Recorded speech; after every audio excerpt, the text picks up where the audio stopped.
Hello मेरे प्यारे बच्चों, वेलकम टू विद्या मंदिर क्लासेस। मैं हूं आपका मयंक भैया और आज आपके लिए एक बहुत ही स्पेशल चीज़ लेके आए हैं। आज क्या लेके आए हैं देखिए, जेई मेंस 2025 का जो जैन सेशन था उसका केमिस्ट्री का एनालिसिस लेके आए हैं। तो गाइज आज के एनालिसिस में क्या खास है ना। इंटरनेट पे कितने टाइप के एनालिसिस अवेलेबल है, लेकिन ये एनालिसिस बाकी एनालिसिस से डिफरेंट कैसे है, आइए थोड़ा सा ओवरव्यू जान लेते हैं इस एनालिसिस के पीछे क्या क्या है। सबसे पहले तो कुछ कॉमन चीजें हमने जैसे डिस्कस की हैं कि इस जेई मेंस में 11th वर्सेस 12th का क्या वेटेज रहा है, ठीक है। फिर उसके बाद हमने डिस्कशन की है कि इस जेई मेंस के अंदर डिफिकल्टी लेवल कैसे वेरी किया है, मतलब कितने क्वेश्चन डिफिकल्ट लेवल के आए हैं, कितने मीडियम लेवल के आए हैं और कितने इजी लेवल के आए हैं। इवन कि हमने ये एनालिसिस सिर्फ ओवरऑल नहीं किया या सिर्फ शिफ्ट वाइज नहीं किया, हमने ये एनालिसिस टॉपिक वाइज भी किया है। मतलब किस टॉपिक से किस लेवल के क्वेश्चंस आए हैं वो भी हमने अपनी वीडियो में डिस्कस किया है। नेक्स्ट हमने ये भी आइडेंटिफाई किया है कि कितने क्वेश्चंस फैक्चुअल थे, कितने कंसेप्चुअल थे और कितने कैलकुलेशन बेस्ड क्वेश्चंस थे paper wise also. And we have also discussed कि हर चैप्टर में से ये डिस्ट्रीब्यूशन कैसे रही है ताकि आपको अप्रैल अटेम्प्ट के लिए प्रिपेयर करने के लिए हेल्प हो। नेक्स्ट हमने यूनिट वाइज और चैप्टर वाइज डिस्ट्रीब्यूशन एनालिसिस काफी डिटेल में किया, आप देखेंगे। और फिर हमने आइडेंटिफाई किया हाई वेटेज चैप्टर्स, कौन से चैप्टर्स हैं जो आपको फोकस करने चाहिए अगले जेईई मेंस के लिए, और साथ में उनमें क्या ट्रेंडिंग सब टॉपिक्स हैं वो भी हमने डिस्कस किए। तो आइए एक एक करके सारी चीजें देखें। तो देखिए आंसर की आ चुकी है, आप में से कईयों ने आंसर की से अपने मार्क्स भी चेक कर लिए होंगे।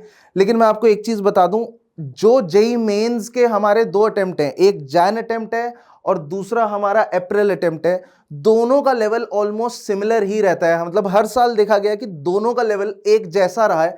तो ये जानना बहुत जरूरी होता है कि जेईई मेंस जैन में क्या क्या हुआ, किन टॉपिक्स पे फोकस रखा गया, ताकि हम अगले 2 महीने में जेईई मेंस अप्रैल सेशन की तैयारी उस हिसाब से मॉड्यूलेट कर सकें।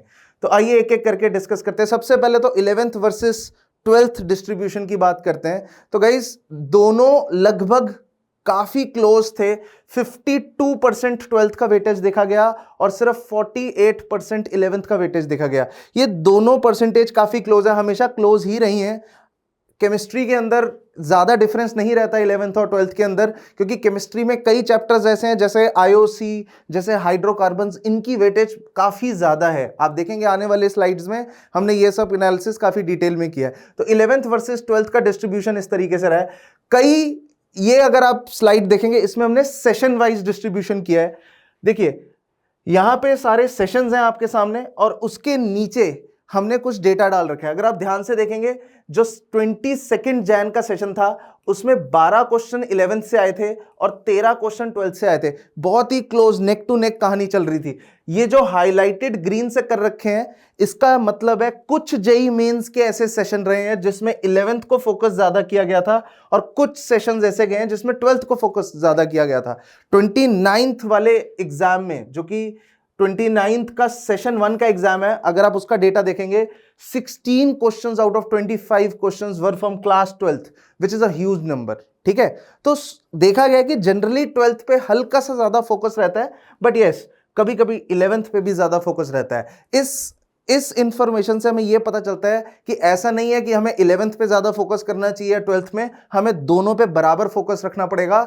हमें टॉपिक वाइज आइडेंटिफाई करना पड़ेगा कि कौन से टॉपिक्स हमारे हाई वेटेज टॉपिक्स हैं। तो धीरे धीरे उस पर भी आएंगे हम। गाइज अगला जो एनालिसिस आपके सामने है ये है लेवल ऑफ क्वेश्चंस। देखिए हर इंसान के लिए लेवल ऑफ क्वेश्चंस अलग अलग तरीके से वेरी कर सकता है, राइट। यहां पे अगर फॉर एग्जाम्पल एक फॉर्मूला दिया हुआ है एनसीईआरटी में, राइट, और उसके बेसिस पे डायरेक्ट वैल्यूज डाल के क्वेश्चन सॉल्व हो रहा है, थोड़ी बहुत मैनिपुलेशन करनी पड़ रही है, तो वो एक इजी लेवल का क्वेश्चन हुआ। बट अगर उसमें थोड़ी दो कंसेप्ट्स को मिला दिया गया है ना, और फिर क्वेश्चन को पूछा जा रहा है, तो वहां पे मीडियम लेवल का हमने कैटेगराइजेशन किया है। बट अगर मल्टीपल कंसेप्ट क्वेश्चन है या फिर कैलकुलेशन कुछ ज्यादा ही टफ है, तो इन दैट केस वो अपना हार्ड लेवल का क्वेश्चन हो गया है, राइट। तो एक एक करके देखते हैं लेवल ऑफ क्वेश्चन में। इजी, ये जो नंबर्स आपके सामने लिखे हुए हैं ना, ये आउट ऑफ 25 है। देखो on an average Jan attempt में इजी लेवल के क्वेश्चंस कितने हैं guys? Huge, it's 12 out of 25, almost 50% of the questions are easy level questions, right. And 10 question आपके मीडियम लेवल के क्वेश्चन है और सिर्फ 3 ही क्वेश्चन ऐसे आते हैं आउट ऑफ 25 जो कि डिफिकल्ट लेवल के क्वेश्चंस हैं। यहां पे हम ये समझ सकते हैं कि अगर हम इजी लेवल के क्वेश्चंस और कुछ मीडियम लेवल के क्वेश्चंस को फोकस कर लें, मतलब 12 हमारे इजी लेवल के क्वेश्चन आ रहे हैं और 10 में से मान लो हमने 5 भी मीडियम लेवल के क्वेश्चंस अच्छे से कर लिए, तो ये हो गया 17 क्वेश्चंस आउट ऑफ 25 क्वेश्चंस। अगर हमारे इतने ठीक हो जाते हैं तो हमारी काफी अच्छी परसेंटाइल आ सकती है। तो मेरा पॉइंट यहां पे है कि आपको हमेशा पेपर करते हुए ये ध्यान रखना पड़ता है कि अगर कोई डिफिकल्ट क्वेश्चन है तो हम उसको थोड़ी देर के लिए स्किप कर सकते हैं, उस पर स्टक नहीं होना होता, ताकि हम इजी और मीडियम लेवल के क्वेश्चंस अच्छे से कर सकें, राइट। तो गाइज ये सेशन वाइज एनालिसिस है इजी, मीडियम और डिफिकल्ट लेवल क्वेश्चंस का। तो स्टार्टिंग की जो पहली 6 शिफ्ट्स हैं उसमें कोई भी ऐसा देखा नहीं गया कि मीडियम या डिफिकल्ट लेवल के क्वेश्चन ज्यादा हों। मतलब अगर आप देखेंगे 15 इजी लेवल के क्वेश्चन गाइस, 17 इजी लेवल के क्वेश्चंस, 23 में 12 इजी लेवल के क्वेश्चंस, 14 इजी लेवल के क्वेश्चंस, 10 इजी लेवल के क्वेश्चंस, 17 इजी लेवल के क्वेश्चंस। तो पहली जो 6 शिफ्ट्स हमारी यहां पे रही थी, ज्यादातर क्वेश्चन इजी लेवल के थे, राइट। लेकिन लास्ट की जो कुछ शिफ्ट्स हमारे सामने आई हैं इसमें मीडियम और डिफिकल्ट लेवल के क्वेश्चंस बढ़ गए हैं, है ना। एक 28 जैन की फर्स्ट शिफ्ट जो कि आई थिंक सब जानते हैं, है ना, इसमें डिफिकल्ट और मीडियम लेवल के क्वेश्चंस ज्यादा थे। और 29 जैन की दोनों ही शिफ्ट्स हमारे अकॉर्डिंग इसमें मीडियम लेवल के क्वेश्चंस ज्यादा थे, है ना। डिफिकल्ट कम थे, सॉल्वेबल क्वेश्चंस थे, बट मीडियम लेवल के क्वेश्चंस ज्यादा थे, राइट। तो ये 3 शिफ्ट्स थोड़ी सी हमें लगे कि बाकी शिफ्टों से थोड़ी डिफरेंट आई हैं। अगर आपका एग्जाम इन शिफ्ट्स में आया था तो there is a very good chance कि थोड़े कम स्कोर पे भी एक अच्छी परसेंटाइल आपकी आ जाएगी, राइट। चलिए अगले एनालिसिस की तरफ चलते हैं। अगला एनालिसिस जो हमारा है वो है टाइप ऑफ क्वेश्चंस का। तो गाइस ये एक यूनिक चीज है यहां पे कि हमने क्वेश्चंस को 3 कैटेगरी में डिवाइड कर रखा है। 3 कैटेगरी कौन कौन सी हमारी? एक है कैलकुलेटिव क्वेश्चन, वो क्वेश्चन जिसमें कैलकुलेशंस यूज होती हैं। उन क्वेश्चंस में टाइम थोड़ा ज्यादा लग सकता है बिकॉज आपको प्रॉब्लम सॉल्व करनी पड़ती है, उसमें थोड़ा मैथमेटिकल कैलकुलेशंस आ जाती हैं। फिर फैक्चुअल क्वेश्चंस, फैक्चुअल क्वेश्चन मतलब डायरेक्ट, जैसे इनऑर्गेनिक के कुछ क्वेश्चंस होते हैं या ऑर्गेनिक केमिस्ट्री के डायरेक्ट नेम रिएक्शंस पूछे जाते हैं, इस तरीके के कुछ फैक्चुअल क्वेश्चंस की बात होगी यहाँ पे। And then conceptual question.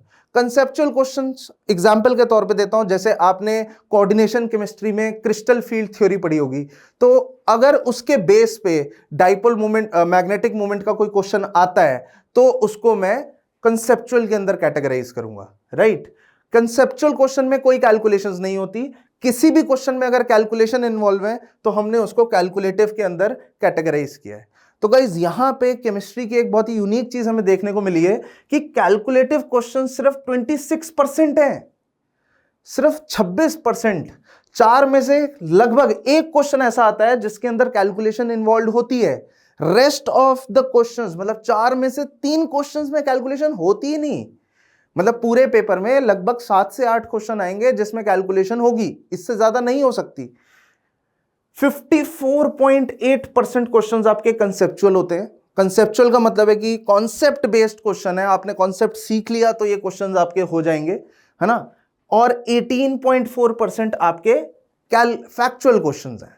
Factual questions के लिए आपको डेटा याद होना चाहिए, चीजें याद होनी चाहिए, तभी ये क्वेश्चंस क्रैक होते हैं, राइट।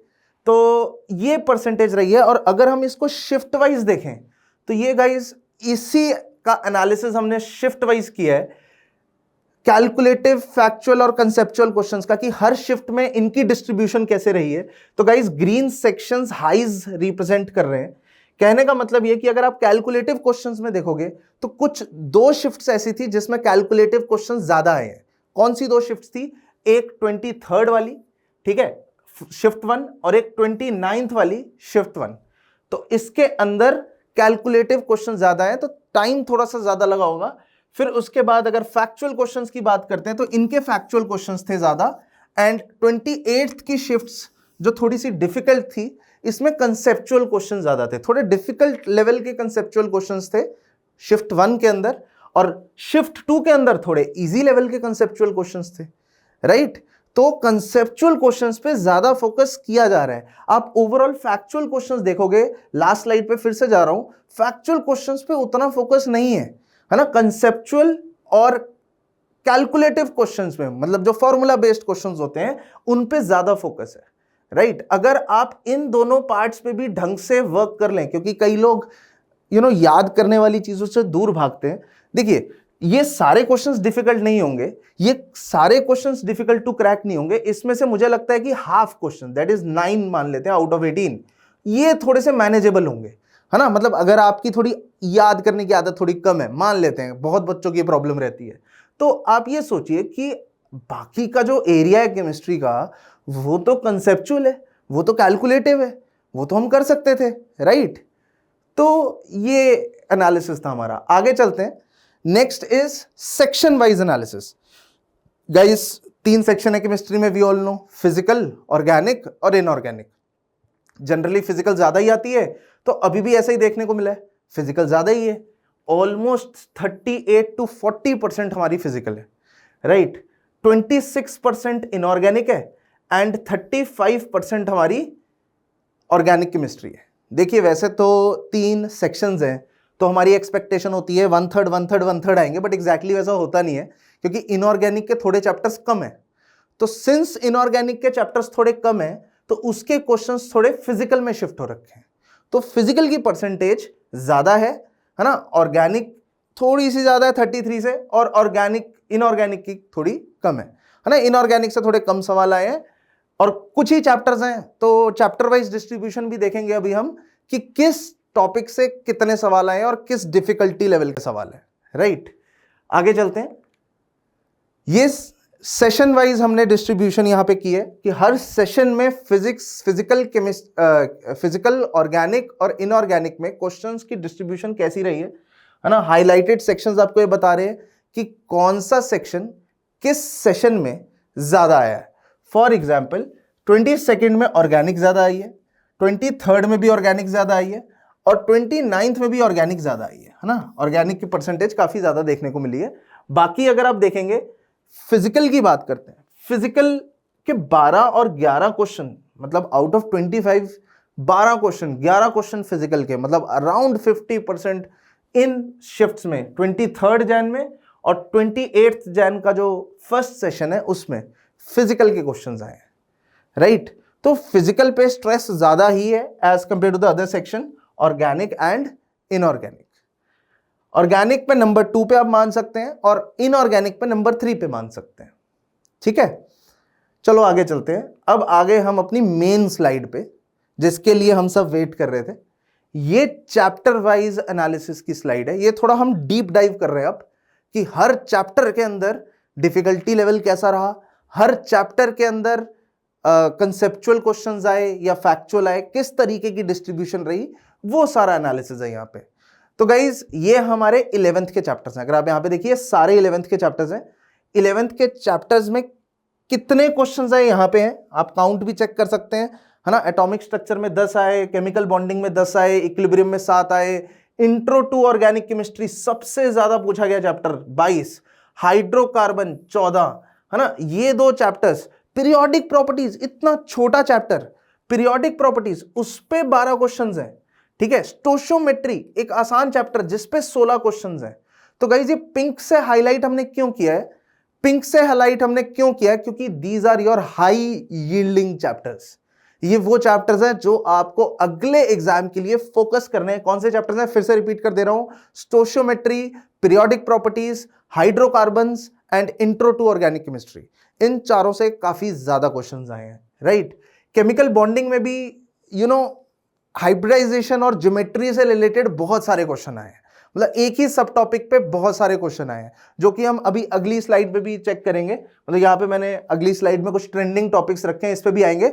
बट अगर आप वापस इस पे आते हैं, तो ये जो पिंक से हाईलाइटेड है, ये हमारे हाई यील्ड टॉपिक्स हैं, इनको हमें ज्यादा अच्छे से करना है, इनकी वेटेज ज्यादा आती है एग्जाम में, ठीक है। फिर उसके बाद जो लेवल 2 पे हमने ब्लू से हाईलाइट किए, ये ब्लू वाले टॉपिक्स हैं, ये आपके सेकंड लेवल के टॉपिक्स हैं। मतलब once you are confident with these pink topics, then you move to these blue topics, ठीक है, ब्लू टॉपिक्स में क्या है कि इनके काउंट रिलेटिवली इनसे कम है और इनमें ना इजी लेवल के क्वेश्चंस भी आ रहे हैं। फॉर एग्जांपल आप देखिए हाइड्रोकार्बन में 14 क्वेश्चन थे, एक ही डिफिकल्ट क्वेश्चन आया, 8 इजी क्वेश्चन आए और 5 मीडियम लेवल के क्वेश्चन आए। तो ये एनालिसिस आपको काफी सारी इंफॉर्मेशन दे रहा है कि हाँ यार हाइड्रोकार्बन में तो इजी लेवल के क्वेश्चन काफी आते हैं। जैसे आईओसी है, इंट्रो टू ऑर्गेनिक केमिस्ट्री, इसमें 15 क्वेश्चन आसान लेवल के हैं guys. That means we can easily do it. मतलब अगर हम इन चैप्टर्स को फोकस करें तो हम आसान क्वेश्चंस भी हमें बहुत सारे देखने को मिलते हैं। और अगर आप यहां पे जाते हैं कंसेप्चुअल और फैक्चुअल वाली कैटेगरी में, तो यहां पे देखिए फैक्चुअल क्वेश्चंस कहां से आ रहे हैं। फैक्चुअल क्वेश्चंस कुछ एटॉमिक स्ट्रक्चर से ज्यादा हैं, आईओसी से ज्यादा आए हैं, और यहां पे पीरियोडिक प्रॉपर्टीज है उससे ज्यादा आए हैं। तो ये 3 टॉपिक्स हैं जहां से हमारे फैक्चुअल क्वेश्चन ज्यादा आ रहे हैं। बाकी ज्यादातर हमारे कंसेप्चुअल क्वेश्चंस ही ज्यादा आ रहे हैं। कैलकुलेटिव क्वेश्चन सबसे ज्यादा आए हैं स्टोशियोमेट्री से। अब देखिए स्टोशियोमेट्री के आगे यहां पे 13 लिखा हुआ है, तो 13 क्वेश्चन आए हैं, 16 में से 13 क्वेश्चन हमारे कैलकुलेटिव आए हैं। तो यह आपको एक काफी होलिस्टिक पिक्चर दे रहा है कि 11th के अंदर हमें किस तरीके से प्रिपेयर करना चाहिए। अगली स्लाइड में मैं आपको यह बताने वाला हूं कि इसके अंदर इंपॉर्टेंट टॉपिक्स कौन कौन से हैं। सो एटॉमिक स्ट्रक्चर के अंदर quantum mechanical model of atom है ना, केमिकल बॉन्डिंग के अंदर ज्योमेट्री और हाइब्रिडाइजेशन से बहुत सारे सवाल हैं। केमिकल इक्विलिब्रियम में केपीकेसी का एक्सप्रेशन लिखना, हाइड्रोकार्बन्स में एल्कीन और बेंजीन के reactions, intro to organic chemistry में जो एनसीईआरटी के पीछे का क्वालिटेटिव क्वांटिटेटिव वाला सेक्शन होता है उससे काफी सवाल आए हैं। और इलेक्ट्रिकल इफेक्ट मतलब stability of carbocation bar bar explain करनी पड़ रही है ना, तो वो सब चीजें हमें आनी चाहिए। हाइपर कॉन्जुगेशन क्या होती है, रेजोनेंस क्या होता है, उसके ऊपर काफी क्वेश्चन है। आयनिक के ऊपर ज्यादातर सवाल आए हैं केएसपी के ऊपर कि भाई सॉल्ट की प्रेसिपिटेशन कैसे वेरी करती है। पीरियोडिक प्रॉपर्टीज में ट्रेंड्स इन फिजिकल प्रॉपर्टीज पे ज्यादा सवाल आए हैं, जैसे atomic size, ionic size, ionization enthalpy, electronegativity. Redox में तो देखिए आपको अगर रिडॉक्स रिएक्शन बैलेंस करना आता है ना तो आपके रिडॉक्स क्वेश्चन हो जाते हैं। स्टोशियोमेट्री में मोल कंसेप्ट आया है, मोल कंसेप्ट मतलब बेसिक मोल लेवल की जो कैलकुलेशंस है वो आई हैं। फिर उसके बाद कंसंट्रेशन टर्म्स की बात की है, molarity, molality, mass by mass fraction, percentage, इन सब की बात की है। और इंटरेस्टिंगली एम्पिरिकल फॉर्मूला पे बड़े क्वेश्चन आए। एक छोटा सा कंसेप्ट एम्पिरिकल फॉर्मूला और उस पर 3 से 4 सवाल है, राइट। थर्मोकेमिस्ट्री पे हेसिस लॉ और हीट ऑफ न्यूट्रलाइजेशन इंपॉर्टेंट है। और थर्मोडायनेमिक्स में जो गिब्स फ्री एनर्जी है इससे सबसे ज्यादा सवाल आया है। गिब्स फ्री एनर्जी बहुत हॉट है, वो delta G is equal to delta H minus T delta S वाली जो कहानी होती है उससे सबसे ज्यादा सवाल आया है थर्मोडायनेमिक्स के अंदर। ठीक है, तो गाइस अगली स्लाइड पे चलते हैं। यही सेम एनालिसिस हमने कर रखा है क्लास 12th के लिए भी।